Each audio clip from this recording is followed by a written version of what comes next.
राधे राधे दोस्तों, जय श्री कृष्णा। कान्हा जी की कृपा हम सब पर बनी रहे, इन्हीं शुभकामनाओं के साथ आज की वीडियो को शुरू करते हैं।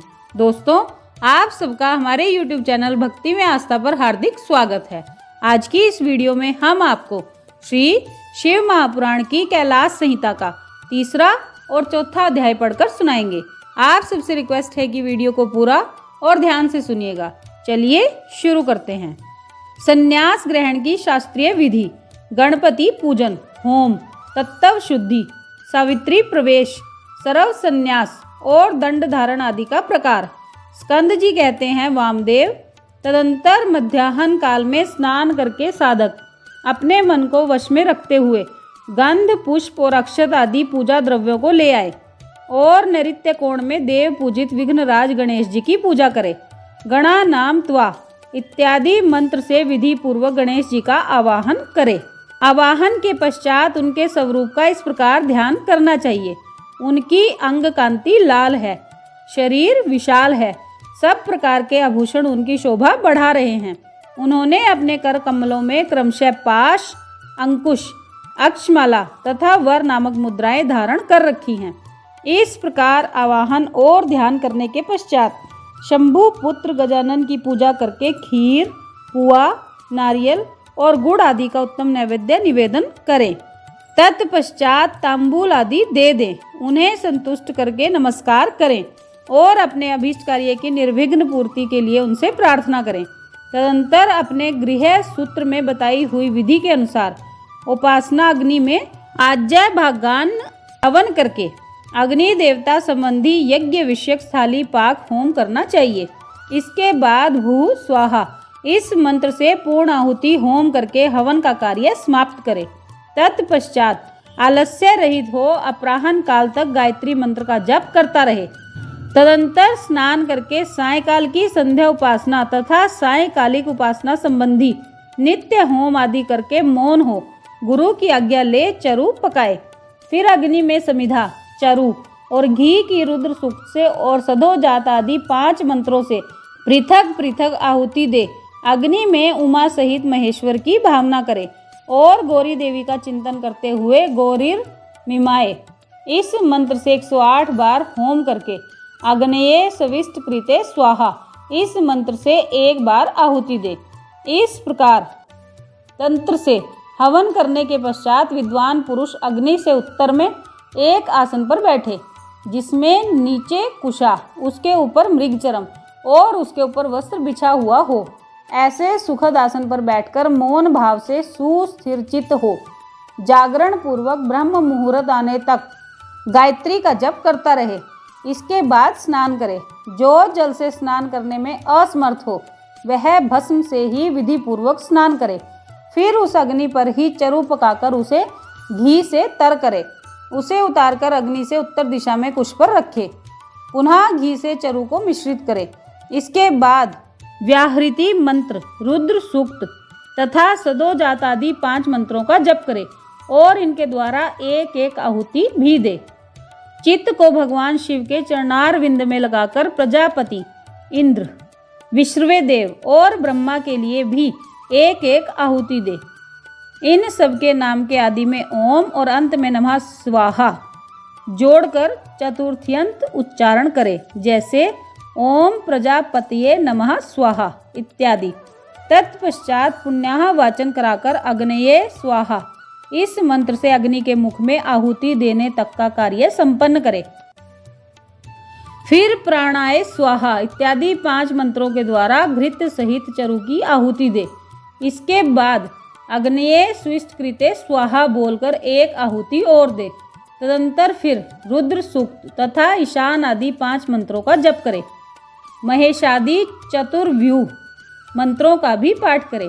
इस प्रकार तंत्र होम करके अपनी गृह शाखा में बताई हुई पद्धति के अनुसार उन देवताओं के उद्देश्य से बुद्धिमान पुरुष सांग होम करे।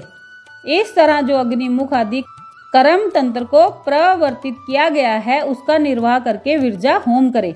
26 तत्व रूप इस शरीर में छिपे हुए तत्व समुदाय की शुद्धि के लिए विरजा होम करना चाहिए। उस समय यह कहे कि मेरे शरीर में जो ये तत्व हैं इन सब की शुद्धि हो। उस प्रसंग में आत्म तत्व की शुद्धि के लिए आरुण केतुक मंत्रों का पाठ करते हुए पृथ्वी आदि तत्व से लेकर पुरुष तत्व पर्यंत क्रमशः सभी तत्वों की शुद्धि के लिए घृत युक्त चरु का होम करे तथा शिव के चरणार बिंदों का चिंतन करते हुए मौन रहे। पृथ्वी, जल, तेज, वायु और आकाश ये पृथ्वी व्याधि पंचक कहलाते हैं। शब्द, स्पर्श, रूप, रस और गंध ये शब्दादि पंचक हैं। वाक, पाणी, पाद, पायु तथा उपस्थ ये वागादि पंचक हैं। श्रोत्र, नेत्र, नासिका, रसना और त्वक ये श्रोत्रादिक पंचक हैं। शिर, पार्श्व, पृष्ठ और उदर ये 4 हैं। इन्हीं में जंघा को भी जोड़ लें। फिर त्वक आदि 7 धातुएं हैं। प्राण, अपान आदि 5 वायुओं को प्राणादि पंचक कहा गया है। अन्नमयादि 5 कोशों को कोश पंचक कहते हैं।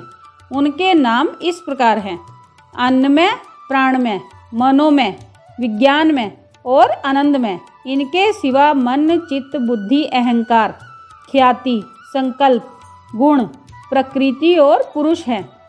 भोक्तापन को प्राप्त हुए पुरुष के लिए भोग काल में जो 5 अंतरंग साधन हैं उन्हें तत्व पंचक कहा गया है। उनके नाम ये हैं: नियति, काल, राग, विद्या और कला। ये 5 माया से उत्पन्न हैं। मायाम तु प्रकृतिम विधात। इस श्रुति में प्रकृति ही माया कही गई है।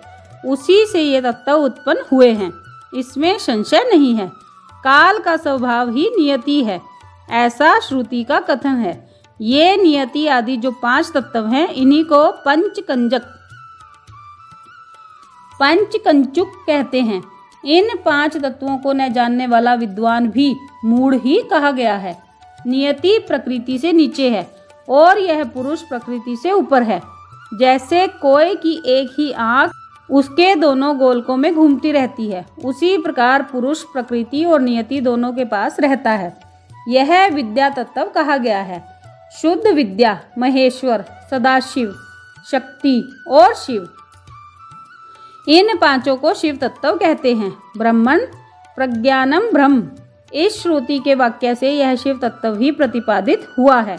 मुनीश्वर, पृथ्वी से लेकर शिव पर्यंत जो तत्व समूह है उसमें से प्रत्येक को क्रमशः अपने अपने करण में लीन करते हुए उसकी शुद्धि करो।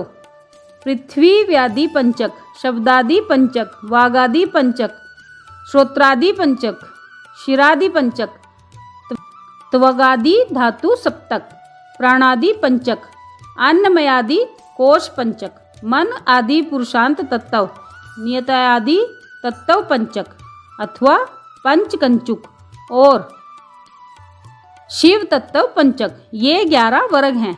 इन एकादश वर्ग संबंधी मंत्रों के अंत में परस्मयी शिव ज्योतिषे इदम न मम इस वाक्य का उच्चारण करें। इसके द्वारा अपने उद्देश्य का त्याग बताया गया है।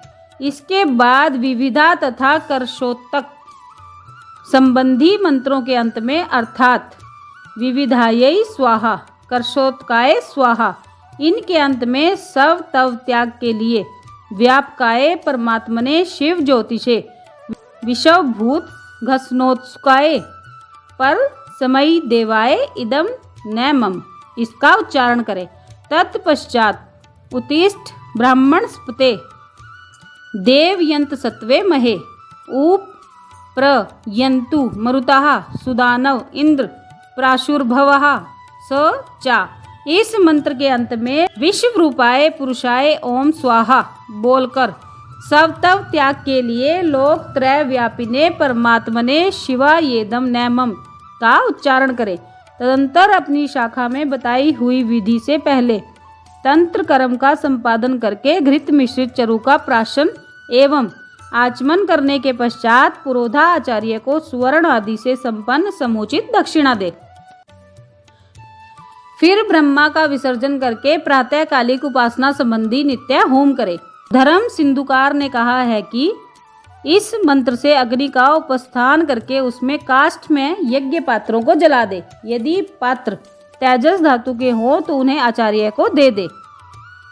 मंत्र इस प्रकार है। मरुदगण इंद्र, बृहस्पति तथा अग्नि ये सभी देवता मुझ पर कल्याण की वर्षा करें। ये अग्निदेव मुझे आयु, ज्ञान रूपी धन तथा साधन की शक्ति से संपन्न करें, साथ ही मुझको दीर्घजीवी भी बनावें। तत्पश्चात इस मंत्र का जप करें। हे अग्निदेव, जो तुम्हारा यज्ञों में प्रकट होने वाला स्वरूप है, उसी स्वरूप से तुम यहाँ पधारो और मेरे लिए बहुत से मनुष्य उपयोगी विशुद्ध धन अर्थात साधन संपत्ति की सृष्टि करते हुए आत्मा रूप से मेरे आत्मा में विराजमान हो जाओ। तुम यज्ञ रूप होकर अपने कारण रूप यज्ञ में पहुंच जाओ।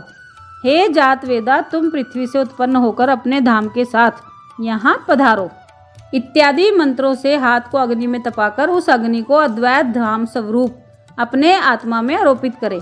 तदंतर प्रातः काल की संध्या उपासना करके सूर्य उपस्थान के पश्चात जलाशय में जाकर नाभि तक जल के भीतर प्रवेश करें। वहां प्रसन्नता पूर्वक मन को स्थिर कर उत्सुकता पूर्वक वेद मंत्रों का जप करे। जो अग्निहोत्री हो वह स्थापित अग्नि में करे तथा वेदोक्त वैश्वानर स्थाली पाक होम करके उसमें अपना सब कुछ दान कर दे। पूर्वोक्त रूप से अग्नि का आत्मा में आरोप करके ब्राह्मण घर से निकल जाए। मुनीश्वर फिर वह साधक निम्नांकित रूप से सावित्री प्रवेश करे। ओम भू सवित्रीम प्रवेशयामि। ओम तत्वितुर वरेण्यम।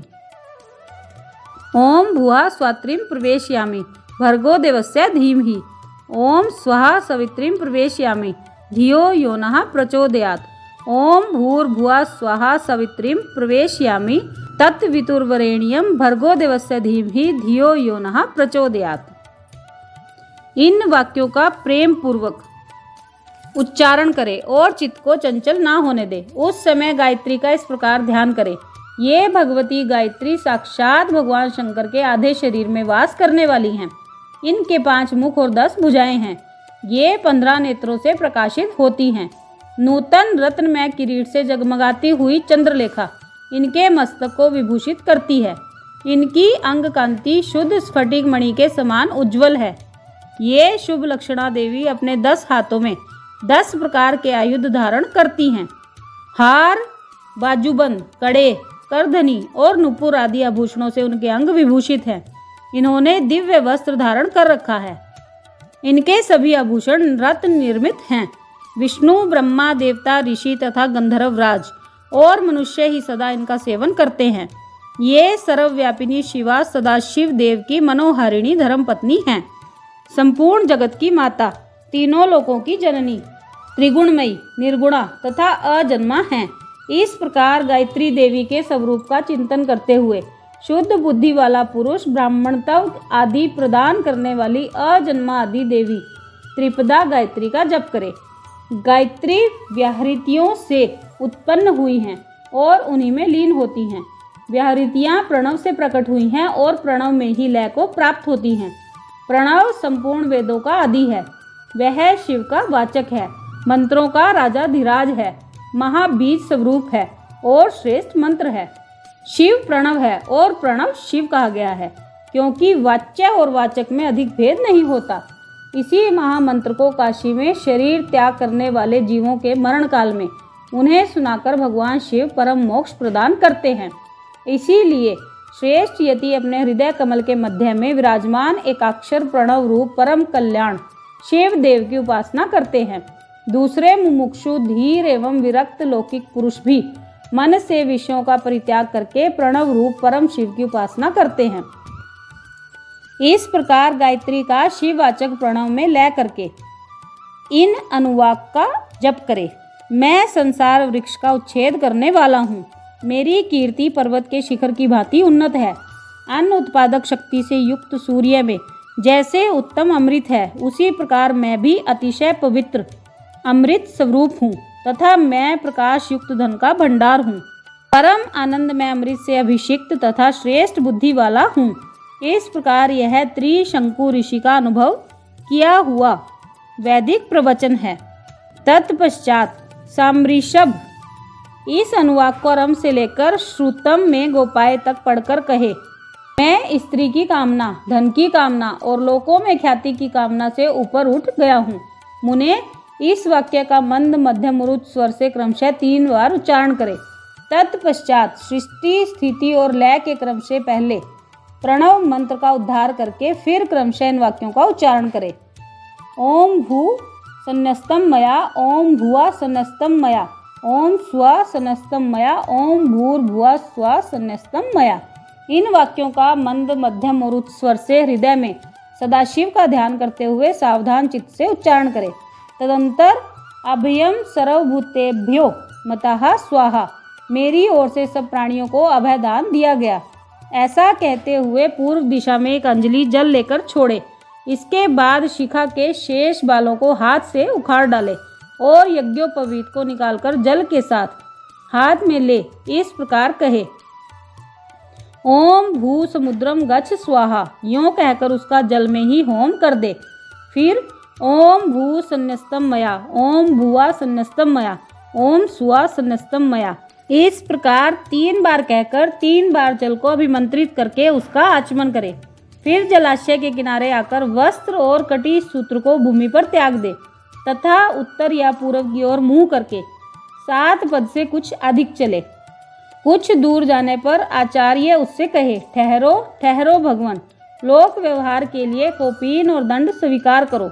यूँ कह आचार्य अपने हाथ से ही उसे कटी सूत्र और कौपीन देकर गेरुआ वस्त्र भी अर्पित करे। तत्पश्चात सन्यासी जब उससे अपने शरीर को ढककर 2 बार आचमन कर ले, तब आचार्य शिष्य से कहे, यह मंत्र बोलकर दंड ग्रहण करो। तब वह इस मंत्र को पढ़े, हे दंड, तुम मेरे सखा हो, मेरी रक्षा करो, मेरे प्राण शक्ति की रक्षा करो। तुम वही मेरे सखा हो जो इंद्र के हाथ में वज्र के रूप में रहते हो। तुमने ही वज्र रूप से आघात करके वृत्रासुर का संहार किया है। तुम मेरे लिए कल्याणमयी बनो, मुझ में जो पाप है उसका निवारण करो। इस मंत्र का उच्चारण करते हुए दंड की प्रार्थना करके उसे हाथ में ले। तत्पश्चात प्रणव या गायत्री का उच्चारण करके कमंडलू ग्रहण करे। तदंतर भगवान शिव के चरणार विंदों का चिंतन करते हुए गुरु के निकट जा वह 3 बार पृथ्वी में लौटकर दंडवत प्रणाम करे। उस समय वह अपने मन को पूर्णतया संयम में रखे। फिर धीरे से उठकर प्रेम पूर्वक अपने गुरु की ओर देखते हुए हाथ जोड़ उनके चरणों के समीप खड़ा हो जाए। संन्यास दीक्षा विषय कर्म आरंभ होने के पहले ही शुद्ध गोबर लेकर आंवले के बराबर उसके गोले बना ले और सूर्य की किरणों से ही उन्हें सुखाए। फिर होम आरंभ होने पर उन गोलों को होम अग्नि के बीच में डाल दे। होम समाप्त होने पर उन सबको संग्रह करके सुरक्षित रखे। तदंतर दंड धारण के पश्चात गुरु विरजाग्नि जनित उस श्वेत भस्म को लेकर उसी को शिष्य के अंगों में लगाए अथवा उसे लगाने की आज्ञा दे। उसका क्रम इस प्रकार है, ओम अग्नि रीति भस्म, वायु रीति भस्म, जल मिति भस्म, स्थल मिति भस्म, वयोमेति भस्म, सर्वम हवा इदम भस्म, मन एतानी चक्षुंसी। इस मंत्र से भस्म को अभिमंत्रित करे। तदंतर ईशान आदि 5 मंत्रों के द्वारा उस भस्म का शिष्य के अंगों से स्पर्श कराकर उसे मस्तक से लेकर पैरों तक सर्वांग में लगाने के लिए दे दे। शिष्य उस भस्म को विधि पूर्वक हाथ में लेकर त्रयायुषम तथा त्र्यंबकम इन दोनों मंत्रों को 3-3 बार पढ़ते हुए ललाट आदि अंगों में क्रमशः त्रिपुंड धारण करे।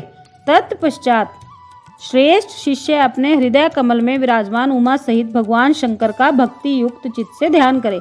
फिर गुरु शिष्य के मस्तक पर हाथ रखकर उसके दाहिने कान में ऋषि छंद और देवता सहित प्रणव का उपदेश करे। इसके बाद कृपा करके प्रणव के अर्थ का भी बोध कराए। श्रेष्ठ गुरु को चाहिए कि वह प्रणव के 6 प्रकार के अर्थ का ज्ञान कराते हुए उसके 12 भेदों का उपदेश दे। तत्पश्चात शिष्य दंड की भांति पृथ्वी पर पड़कर गुरु को साष्टांग प्रणाम करे और सदा उनके अधीन रहे। उनकी आज्ञा के बिना दूसरा कोई कार्य ना करे। गुरु की आज्ञा से शिष्य वेदांत के तात्पर्य के अनुसार सगुण निर्गुण भेद से शिव के ज्ञान में तत्पर रहे। गुरु अपने उसी शिष्य के द्वारा श्रवण मनन और निधि ध्यासन पूर्वक जप के अंत में प्रातः कालिक आदि नियमों का अनुष्ठान करवाए। कैलाश प्रस्तर नामक मंडल में शिव के द्वारा प्रतिपादित मार्ग के अनुसार शिष्य वहीं रहकर शिव का पूजन करे। यदि गुरु के आदेश के अनुसार वह प्रतिदिन वहीं रहकर मंगलमय देवता शिव की पूजा करने में असमर्थ हो तो उनसे अर्घा सहित स्फटिक में शिवलिंग ग्रहण कर ले और कहीं भी रहकर नित्य उसका पूजन किया करे। वह गुरु के निकट शपथ खाते हुए इस तरह प्रतिज्ञा करे, मेरे प्राण चले जाएं यह अच्छा है, मेरा सिर काट लिया जाए यह भी अच्छा है, परंतु मैं भगवान त्रिलोचन की पूजा किए बिना कदापि भोजन नहीं कर सकता। ऐसा कहकर सुदृढ़ चित्त वाला शिष्य मन में शिव की भक्ति लिए गुरु के निकट 3 बार शपथ खाए और तभी से मन में उत्साह रखकर उत्तम भक्ति भाव से पंचावरण पूजन की पद्धति के अनुसार प्रतिदिन महादेव जी की पूजा करे। ये था तीसरा अध्याय। अब चौथा अध्याय सुनिए। प्रणव के अर्थों का विवेचन। वामदेव जी बोले, भगवान षडानंद संपूर्ण विज्ञान में अमृत के सागर, समस्त देवताओं के स्वामी महेश्वर के पुत्र, प्रणतार्ती के भंजन कार्तिकेय, आपने कहा है कि प्रणव के 6 प्रकार के अर्थों का परिज्ञान अभीष्ट वस्तु को देने वाला है। यह 6 प्रकार के अर्थों का ज्ञान क्या है? प्रभो, वे 6 प्रकार के अर्थ कौन कौन से हैं और उनका परिज्ञान क्या वस्तु है? उनके द्वारा प्रतिपाद्य वस्तु क्या है और उन अर्थों का परिज्ञान होने पर कौन सा फल मिलता है? पार्वती नंदन, मैंने जो जो बातें पूछी हैं उन सबका सम्यक रूप से वर्णन कीजिए। सुब्रह्मण्य स्कंद बोले, मुनि श्रेष्ठ, तुमने जो कुछ पूछा है उसे आदरपूर्वक सुनो। समष्टि और व्यष्टि भाव से महेश्वर का परिज्ञान ही प्रणवार्थ का परिज्ञान है। मैं इस विषय को विस्तार के साथ कहता हूँ। उत्तम व्रत का पालन करने वाले मुनीश्वर, मेरे इस प्रवचन से उन 6 प्रकार के अर्थों की एकता का भी बोध होगा। पहला मंत्र रूप अर्थ है, दूसरा यंत्र भावित अर्थ है, तीसरा देवता बोधक अर्थ है, चौथा प्रपंच रूप अर्थ है, 5वां अर्थ गुरु के रूप को दिखाने वाला है और छठा अर्थ शिष्य के स्वरूप का परिचय देने वाला है। इस प्रकार ये 6 अर्थ बताए गए। मुनि श्रेष्ठ, उन 6 अर्थों में जो मंत्र रूप अर्थ है उसको तुम्हें बताता हूँ। उसका ज्ञान होने मात्र से मनुष्य महाज्ञानी हो जाता है। प्रणव में वेदों ने 5 अक्षर बताए हैं। पहला आदि स्वर अ, दूसरा 5वां स्वर उ, तीसरा पंचम वर्ग पवर्ग का अंतिम अक्षर म, उसके बाद चौथा अक्षर बिंदु और 5वां अक्षर नाद। इनके सिवा दूसरे वर्ण नहीं है। यह समष्टि रूप वेदादि प्रणव कहा गया है। नाद सब अक्षरों की समष्टि रूप है। बिंदु युक्त जो 4 अक्षर हैं वे व्यष्टि रूप से शिववाचक प्रणव में प्रतिष्ठित हैं। विद्वान, अब यंत्र रूप या यंत्र भावित अर्थ को सुनो। वह यंत्र ही शिवलिंग रूप में स्थित है। सबसे नीचे अर्घा लिखे, उसके ऊपर पहला स्वर अकार लिखे, उसके ऊपर उकार अंकित करे और उसके भी ऊपर पवर्ग का अंतिम अक्षर मकार लिखे। मकार के ऊपर अनुस्वार और उसके भी ऊपर अर्धचंद्राकार नाद अंकित करे। इस तरह यंत्र के पूर्ण हो जाने पर साधक का संपूर्ण मनोरथ सिद्ध हो जाता है। इस प्रकार यंत्र लिखकर उसे प्रणव से ही वेष्टित करे। उस प्रणव से ही प्रकट होने वाले नाद के द्वारा नाद का अवसान समझे। मुने, अब मैं देवता रूप तीसरे अर्थ को बताऊंगा जो सर्वत्र गूढ़ है। वामदेव, तुम्हारे स्नेहवश भगवान शंकर के द्वारा प्रतिपादित उस अर्थ का मैं तुमसे वर्णन करता हूँ। सदो जातम प्रपद्यामि, यहाँ से आरंभ करके सदा शिवोम तक जो 5 मंत्र हैं, श्रुति ने प्रणव को इन सबका वाचक कहा है। इन्हें ब्रह्म रूपी 5 सूक्ष्म देवता समझना चाहिए। इन्हीं का शिव की मूर्ति के रूप में भी विस्तार पूर्वक वर्णन किया गया है। शिव का वाचक मंत्र शिव मूर्ति का भी वाचक है, क्योंकि मूर्ति और मूर्तिमान में अधिक भेद नहीं है। ईशान मुकुटोपेतः, इस श्लोक से आरंभ करके पहले इन मंत्रों द्वारा शिव के विग्रह का प्रतिपादन किया जा चुका है। अब उनके 5 मुखों का वर्णन सुनो। पंचम मंत्र ईशानः सर्व विद्यानाम को आदि मानकर वहां से लेकर ऊपर के सदोजात मंत्र तक क्रमशः एक चक्र में अंकित करे। फिर सदोजात से लेकर ईशान मंत्र तक क्रमशः उसी चक्र में अंकित करे। ये ही 5 भगवान शिव के 5 मुख बताए गए हैं। पुरुष से लेकर सदोजात तक जो ब्रह्म रूप 4 मंत्र हैं वे ही महेश्वर देव के चतुर्व्यूह पद पर प्रतिष्ठित हैं। ईशान मंत्र सदोजातादि 5 मंत्रों का समष्टि रूप है। मुने, पुरुष से लेकर सदोजात तक जो 4 मंत्र हैं वे ईशान देव के व्यष्टि रूप हैं। इसे अनुग्रह में चक्र कहते हैं। यही पंचार्थ का कारण है। यह सूक्ष्म निर्विकार अनाम्य पर ब्रह्म स्वरूप है। अनुग्रह भी दो प्रकार का है। एक तो सृष्टि, स्थिति, संहार, तिरोभाव तथा अनुग्रह, ये परमेश्वर के 5 कृत्य हैं, इन कृत्यों के अंतर्गत है। दूसरा जीवों को कार्य कारण आदि के बंधनों से मुक्ति देने में समर्थ है। यह दोनों प्रकार का अनुग्रह सदाशिव का ही द्विविध कृत्य कहा गया है। मुने, अनुग्रह में ही सृष्टि आदि कृत्यों का योग होने से भगवान शिव के 5 कृत्य माने गए हैं। इन 5 कृत्यों में भी सदो जात आदि देवता प्रतिष्ठित बताए गए हैं। वे 5 पर ब्रह्म स्वरूप तथा सदा ही कल्याणदायक हैं। अनुग्रह में चक्र, शांत्यतीत, कला रूप हैं। सदा शिव से अधिष्ठित होने के कारण उसे परम पद कहते हैं। शुद्ध अंतःकरण वाले सन्यासियों को मिलने योग्य पद यही है। जो सदाशिव के उपासक हैं और जिनका चित्त प्रणव उपासना में संलग्न है, उन्हें भी इसी पद की प्राप्ति होती है। इसी पद को पाकर मुनीश्वर गण उन ब्रह्म स्वरूपी महादेव जी के साथ प्रचुर दिव्य भोगों का उपभोग करके महाप्रलय काल में शिव की समता को प्राप्त हो जाते हैं। वे मुक्त जीव फिर कभी संसार सागर में नहीं गिरते। इस सनातन श्रुति ने इसी अर्थ का प्रतिपादन किया है। शिव का ऐश्वर्य भी यह समष्टि रूप ही है।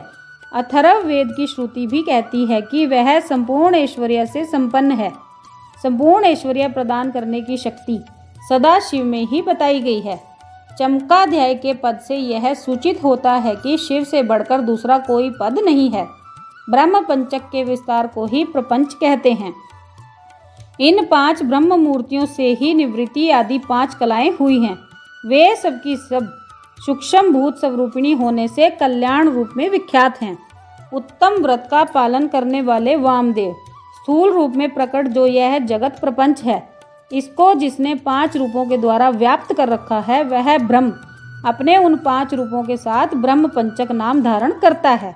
मुनि श्रेष्ठ, पुरुष, श्रोत्र, वाणी, शब्द और आकाश, इन 5 को ब्रह्म ने ईशान रूप से व्याप्त कर रखा है। मुनीश्वर प्रकृति, त्वचा, पाणी, स्पर्श और वायु, इन 5 को ब्रह्म ने ही पुरुष रूप से व्याप्त कर रखा है। अहंकार, नेत्र, पैर, रूप और अग्नि, ये 5 अघोर रूपी ब्रह्म से व्याप्त हैं। बुद्धि, रसना, पायु, रस और जल, ये वामदेव रूपी ब्रह्म से नित्य व्याप्त रहते हैं। मन, नासिका, उपस्थ, गंध और पृथ्वी, ये 5 सदो जात रूपी ब्रह्म से व्याप्त हैं। इस प्रकार यह जगत पंच ब्रह्म स्वरूप है।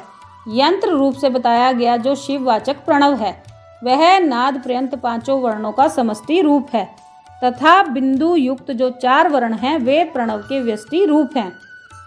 शिव के उपदेश किए हुए मार्ग से उत्कृष्ट मंत्राधिराज शिव रूपी प्रणव का पूर्वोक्त यंत्र रूप से चिंतन करना चाहिए।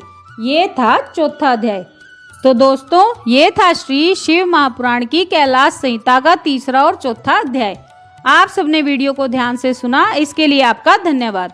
आज की वीडियो में बस इतना ही। कल फिर मिलेंगे एक और नई वीडियो के साथ। तब तक स्वस्थ रहिए, मस्त रहिए, अपना और अपनों का ख्याल रखते रहिए और बाबा भोलेनाथ के श्री चरणों से जुड़े रहिए। राधे राधे दोस्तों, जय श्री कृष्णा, जय माता दी।